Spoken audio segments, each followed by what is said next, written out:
You will hear a number of different recordings, and you will have to answer questions on what you hear. There will be time for you to read the instructions and questions, and you will have a chance to check your work. All the recordings will be played once only. The test is in 4 parts. At the end of the test, you will be given 10 minutes to transfer your answers to the answer sheet. Now turn to Part 1.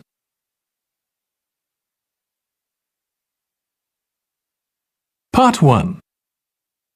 You will hear a woman calling a tourist information office to ask about a festival. First, you have some time to look at questions 1 to 4.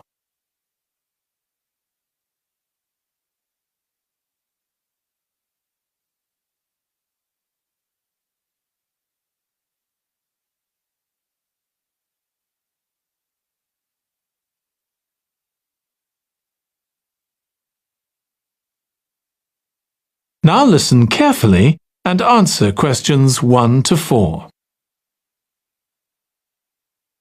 Good morning. You're through to the Tourist Information Office.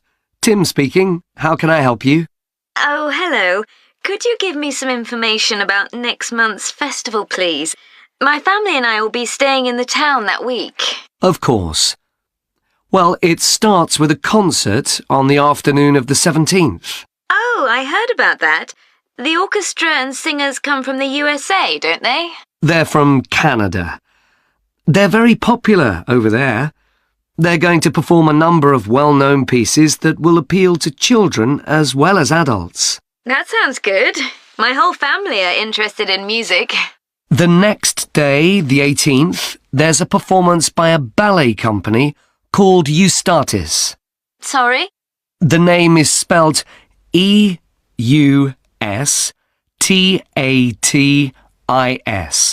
They appeared in last year's festival and went down very well. Again, their programme is designed for all ages. Good. I expect we'll go to that. I hope there's going to be a play during the festival. A comedy, ideally. You're in luck. On the 19th and 20th, a local amateur group are performing one written by a member of the group. It's called Jemima. That'll be on in the town hall. They've already performed it 2 or 3 times. I haven't seen it myself, but the review in the local paper was very good. And is it suitable for children? Yes. In fact, it's aimed more at children than at adults. So both performances are in the afternoon. And what about dance? Will there be any performances? Yes, also on the 20th, but in the evening. A professional company is putting on a show of modern pieces with electronic music by young composers. Uh-huh. The show is about how people communicate, or fail to communicate with each other, so it's got the rather strange name, Chat. I suppose that's because that's something we do both face-to-face and online. That's right. Before you hear the rest of the conversation, you have some time to look at questions 5 to 10.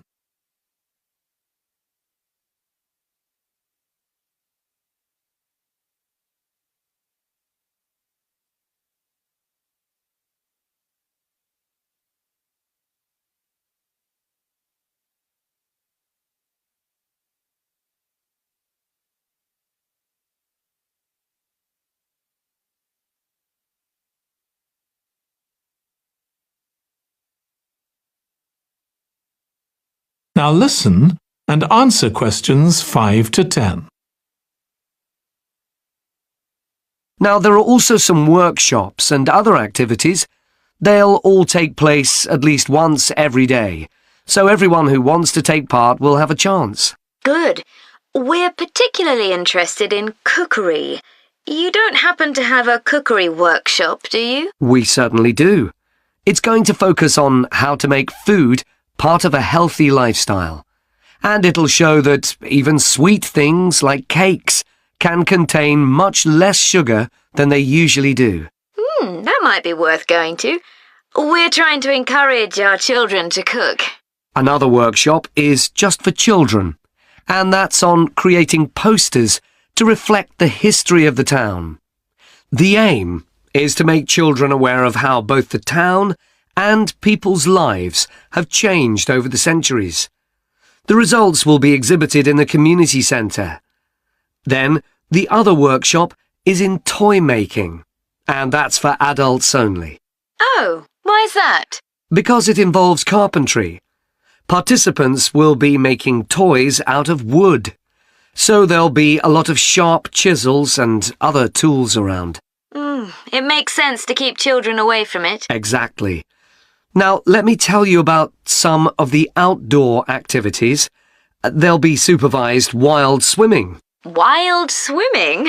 What's that? It just means swimming in natural waters, rather than a swimming pool. Oh, okay. In a lake, for instance. Yes. There's a beautiful one just outside the town, and that'll be the venue for the swimming. There'll be lifeguards on duty, so it's suitable for all ages. And finally, there'll be a walk in some nearby woods every day. The leader is an expert on insects. He'll show some that live in the woods and how important they are for the environment. So there are going to be all sorts of different things to do during the festival. There certainly are. If you'd like to read about how the preparations for the festival are going, the festival organizer is keeping a blog. Just search online for the festival website, and you'll find it. Well, thank you very much for all the information. You're welcome. Goodbye. Goodbye. That is the end of part 1. You now have 1 minute to check your answers to part 1.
Part 2. You will hear part of a talk to a gardening club about a local park. First, you have some time to look at questions 11 to 14.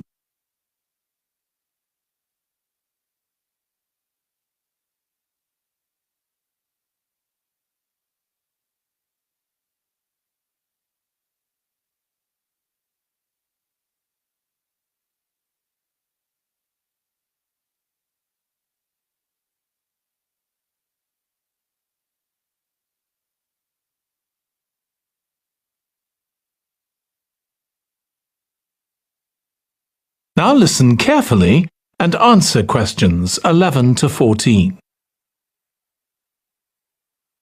I'm very pleased to welcome this evening's guest speaker, Mark Logan, who's going to tell us about the recent transformation of Minster Park. Over to you, Mark. Thank you. I'm sure you're all familiar with Minster Park. It's been a feature of the city for well over a century, and has been the responsibility of the City Council for most of that time. What perhaps isn't so well known is the origin of the park.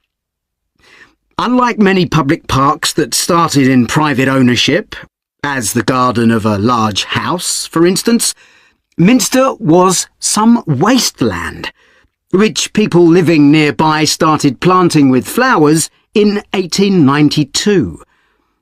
It was unclear who actually owned the land, and this wasn't settled until 20 years later, when the council took possession of it. You may have noticed the statue near one of the entrances. It's of Diane Gosforth, who played a key role in the history of the park. Once the council had become the legal owner, it planned to sell the land for housing. Many local people wanted it to remain a place that everyone could go to enjoy the fresh air and natural environment. Remember, the park is in a densely populated residential area. Diane Gosforth was one of those people, and she organised petitions and demonstrations, which eventually made the council change its mind about the future of the land. Soon after this, the First World War broke out in 1914, and most of the park was dug up and planted with vegetables, which were sold locally. At one stage, the army considered taking it over for troop exercises, and got as far as contacting the city council, then decided the park was too small to be of use. There were occasional public meetings during the war, in an area that had been retained as grass. After the war, the park was turned back more or less to how it had been before 1914, and continued almost unchanged until recently. Plans for transforming it were drawn up at various times, most recently in 2013, though they were revised in 2015 before any work had started. The changes finally got going in 2016 and were finished on schedule last year. Before you hear the rest of the talk, you have some time to look at questions 15 to 20.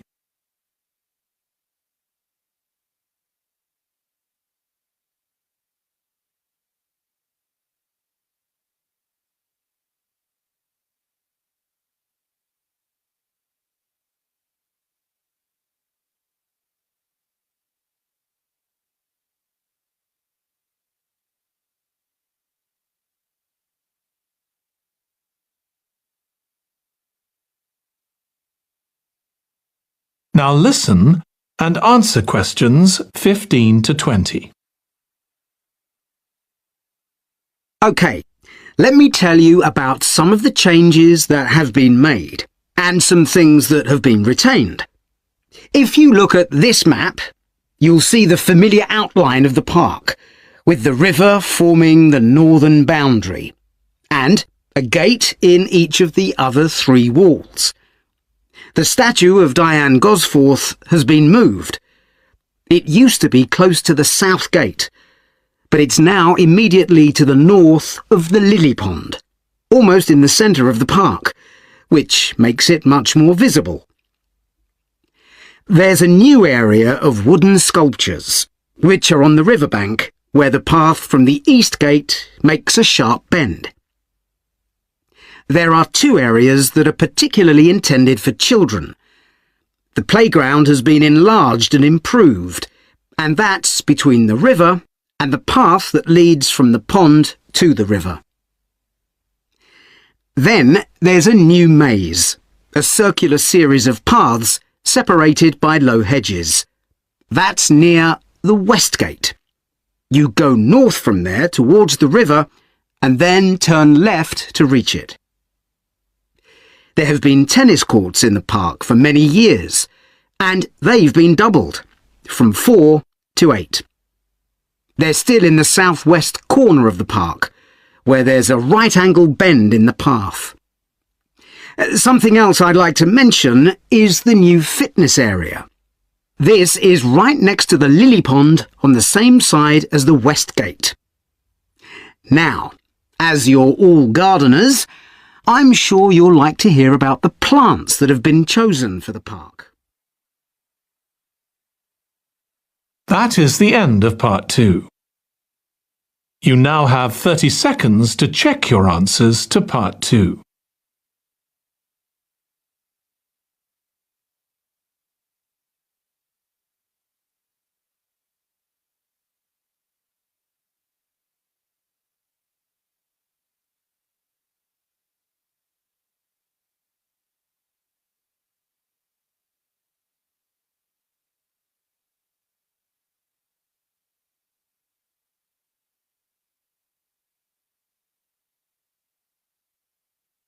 Part 3. You will hear two students of English called Kathy and Graham planning a display on 19th century British life and literature for a university event. First, you have some time to look at questions 21 to 24.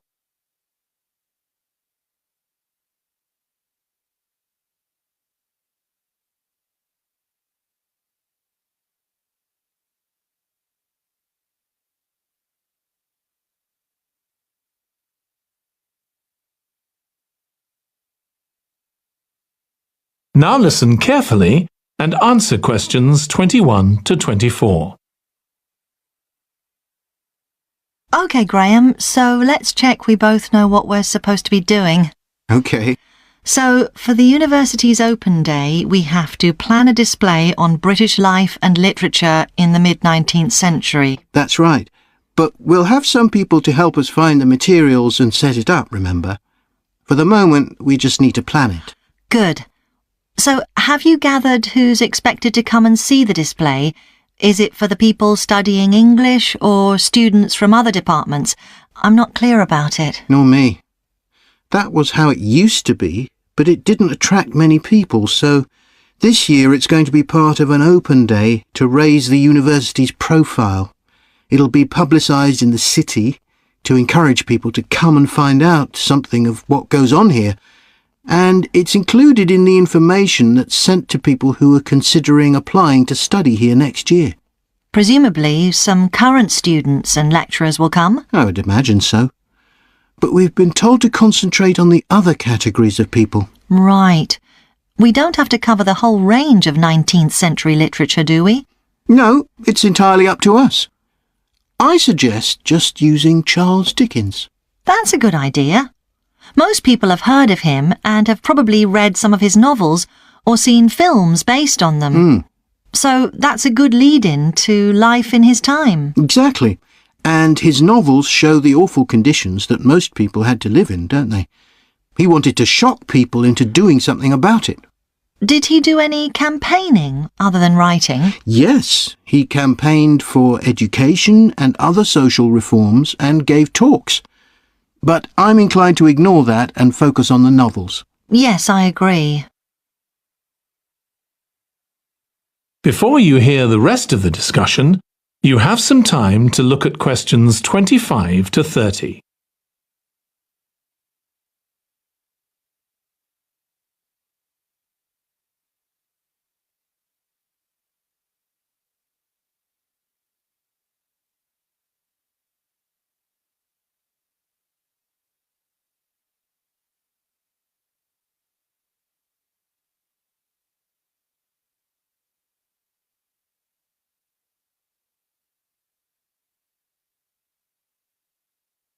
Now listen and answer questions 25 to 30. OK, so now shall we think about a topic linked to each novel? Yes, I've printed out a list of Dickens's novels in the order they were published, in the hope you'd agree to focus on him. You're lucky I did agree. Let's have a look. OK, the first was The Pickwick Papers, published in 1836. It was very successful when it came out, wasn't it? And was adapted for the theatre straight away. There's an interesting point, though, that there's a character who keeps falling asleep, and that medical condition was named after the book, Pickwickian syndrome. Oh, so why don't we use that as the topic and include some quotations from the novel? Right. Next is Oliver Twist. There's a lot in the novel about poverty, but maybe something less obvious. Well, Oliver is taught how to steal, isn't he? We could use that to illustrate the fact that very few children went to school, particularly not poor children, so they learnt in other ways. Good idea. What's next? Maybe Nicholas Nickleby? Actually, he taught in a really cruel school, didn't he? That's right. But there's also the company of touring actors that Nicholas joins. We could do something on theatres and other amusements of the time. We don't want only the bad things, do we? OK. What about Martin Chuzzlewit? He goes to the USA, doesn't he? Yes. And Dickens himself had been there a year before and drew on his experience there in the novel. I wonder, though. The main theme is selfishness. So we could do something on social justice? No, too general. Let's keep to your idea. I think it would work well. He wrote Bleak House next. That's my favourite of his novels. Yes, mine too. Oh, His satire of the legal system is pretty powerful. that's true. But think about Esther, the heroine. As a child, she lives with someone she doesn't know is her aunt, who treats her very badly. Then she's very happy living with her guardian, and he puts her in charge of the household.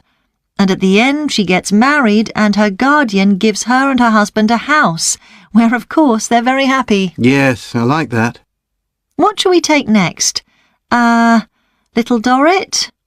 Old Mr. Dorrit has been in a debtor's prison for years. So was Dickens's father, wasn't he? That's right. What about focusing on the part when Mr. Dorrit inherits a fortune and he starts pretending he's always been rich? Good idea. OK. So next we need to think about what materials we want to illustrate each issue. That's going to be quite hard. That is the end of part 3. You now have 30 seconds to check your answers to part 3.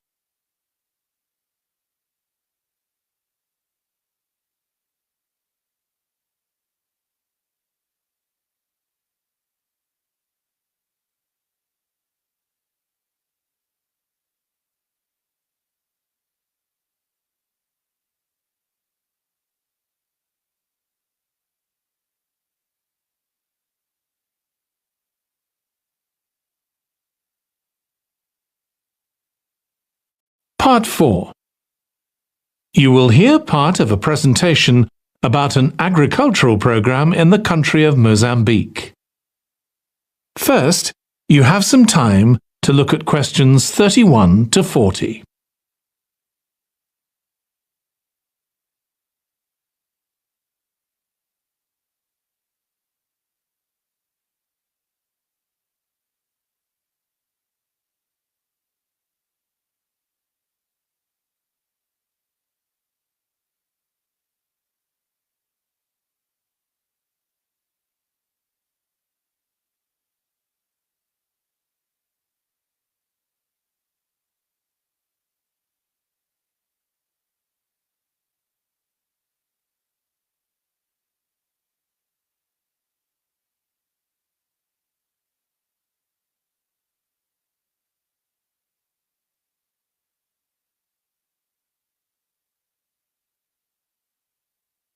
Now listen carefully and answer questions 31 to 40.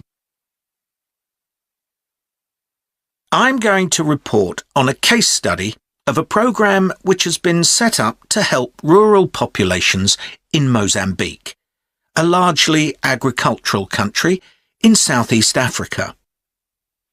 The program worked with 3 communities in Chikwalakwala district near the Limpopo River. This is a dry and arid region with unpredictable rainfall. Because of this, people in the area were unable to support themselves through agriculture, and instead they used the forest as a means of providing themselves with an income, mainly by selling charcoal. However, this was not a sustainable way of living in the long term, as they were rapidly using up this resource. To support agriculture in this dry region, the program focused primarily on making use of existing water resources from the Limpopo River by setting up systems of irrigation, which would provide a dependable water supply for crops and animals.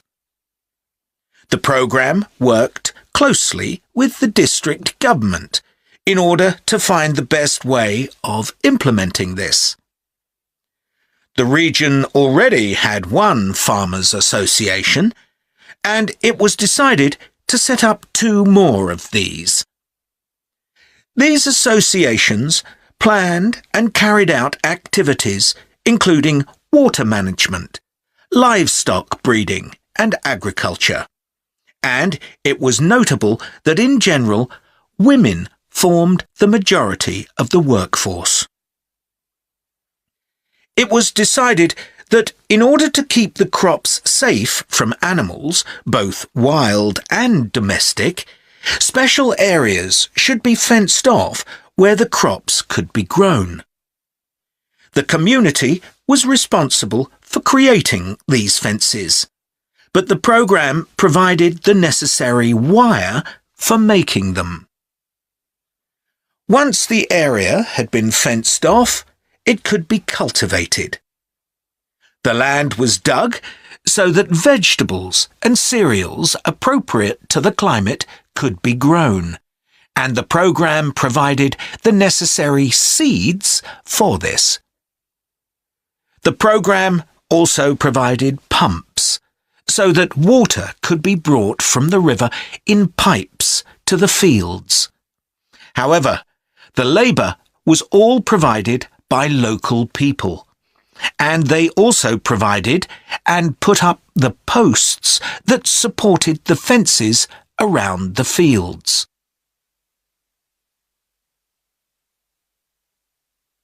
Once the programme had been set up, its development was monitored carefully. The farmers were able to grow enough produce not just for their own needs, but also to sell. However, getting the produce to places where it could be marketed was sometimes a problem, as the farmers did not have access to transport, and this resulted in large amounts of produce, especially vegetables, being spoiled. This problem was discussed with the farmers' associations, and it was decided that in order to prevent food from being spoiled, the farmers needed to learn techniques for its preservation. There was also an additional initiative that had not been originally planned, but which became a central feature of the programme. This was when farmers started to dig holes for tanks in the fenced-off areas and to fill these with water and use them for breeding fish, an important source of protein. After a time, another suggestion was made by local people which hadn't been part of the programme's original proposal, but which was also adopted later on. They decided to try setting up colonies of bees, which would provide honey both for their own consumption and to sell.